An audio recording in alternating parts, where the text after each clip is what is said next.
ko jako akawuwo nti mu byonna ekisoboka kikolebwe mu mutima omuzadde maama sobola okuba nga tukkirizibwa okweyimirira tuve mu kkomera tuweereza abantu baba batulonda. Bw'abadde alabiseeko eri kkooti enkulu etuula e Masaka ebadde ekubirizibwa omulamuzi Christine Nantege, omuwabi wa gavumenti Richard Birivumbuka nga yali mu musango oguvunaanibwa ababaka okuli owa Kawempe North Hon. Muhammad Ssegirinya n'omubaka owa Makindye West Hon. Alan Alozia Ssewanyana ogw'Ebijambiya, ategeezezza nga bw'asuubira nti olutuula lwa kkooti olunaddako ajja kuba amaliriza enteekateeka zonna ez'okunoonyereza era nga luno lwasuubira okusindika ababiri bano mu kkooti enkulu batandika okwewozaako. Birivumbuka ategeeza kkooti nga bwe yayogerezeganya n'abakulu abakulira ekkomera ly'ekigo era n'abalabula ku kutulugunya n'obutawa ababaka kitiibwa era nga kati agambye nti asuubira nti kino kyakyusibwamu dda.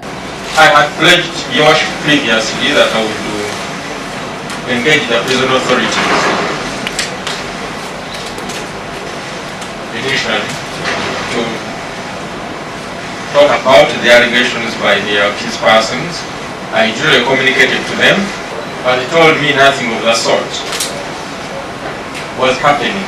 Wabula pulida wawabirwa Shamim Malende yemulugunyiza ng'agamba nti omuwabi wa gavumenti ensonga azifudde za lubalaato olw'ensonga nti tawa lunaku lwankomeredde lwagenda okusindika abawabirwa mu kkooti enkulu wadde nga kkooti yamulagira okuwa olunaku olw'enkomeredde. The state prosecutor was directed to inform court today of the actual committal date.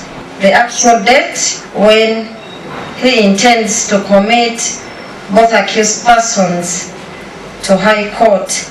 Your Worship, we find that the state's response in respect to that is vague when it says that the next adjournment, we shall inform court of the committal date.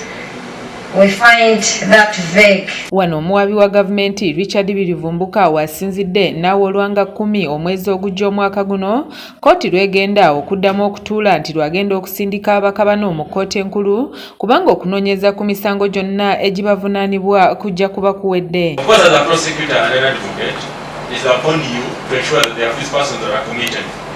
And this is what I said initially, that probably or most likely in the next adjournment I should be committing the accused persons to High Court. Bababaka okuli Muhammad Ssegirinya ne Alan Ssewanyana batottodde embeera gye balimu ng'abaana baabwe bakyatudde waka tebannaba kugenda ku masomero n'abantu baabwe batawaanyizibwa ebirwadde eby'enjawulo wabula nga tebalina buyambi bwonna bwe batyo ne basaba bakkirizibwa okweyimirira kubanga obudde obulagirwa mu mateeka bwaggwako dda. Ekitiibwa omulamuzi, embeera gye tulimu nga ndaba Ssegirinya si nnungi. Nga nakugamba ekitiibwa omulamuzi, kino abaana bange tebaddangayo ku ssomero n'okutuusa olwaleero kubanga nze sigintole ku akawunti yange ate nze ndi mu kkomera kati siina muntu asobola kunnyamba yenna ate nga nze alina okusayininga ndi mu kkomera. Ekyo ekitiibwa omulamuzi kusaba kwange kkooti eno kubanga olwedde n'emyezi 6 giweddeyo etukkirizeewo ekitiibwa omulamuzi tweyimirirwe fulume tugende tulabe nga tusobola okukola ku nsonga ezimu ezitunyiga. Nti mu byonna ekisoboka kikolebwe mu mutima omuzadde maama sobola okuba nga tukkirizibwa okweyimirira tuve mu kkomera tuweereza abantu baba batulonda tugende tujanjabe ebirwadde ebituluma ate tusobole n'okulaba nga tutambula kubanga ebintu ebiteekebwako olw'emisango gino ow'ekitiibwa mu butuufu si bituufu. Omulamuzi Nantege bw'ati alagidde Birivumbuka okumaliriza enteekateeka z'abasibe bano awatali kwekwasa kwonna basobola okusindikibwa mu kkooti enkulu. The court is well aware of the accused's right to bail, but the court has no jurisdiction to grant them bail before expiration of this period. N'abasibe abalala abavunaanibwa emisango gy'egimu balabiseeko mu kkooti eno mu nkola ya Zoom era nga nabo baweereddwa olwanga 10 omwezi ogujja basindikibwe mu kkooti enkulu. Abasibe bombi ababaka basabye kkooti okuba nti ekozesa obuyinza bwayo ebatekka kakalu kaayo wabula kkooti tesobodde kukkiriza nsonga eno ey'abantu baffe betukiikirira mu kkooti olw'ensonga nti kkooti ebala nti emyezi gyabwe mukaaga giggwako mu Maachi nga 2029. Kanyike Kevinzi yakusakidde eggulire lino okulwa ABS Television.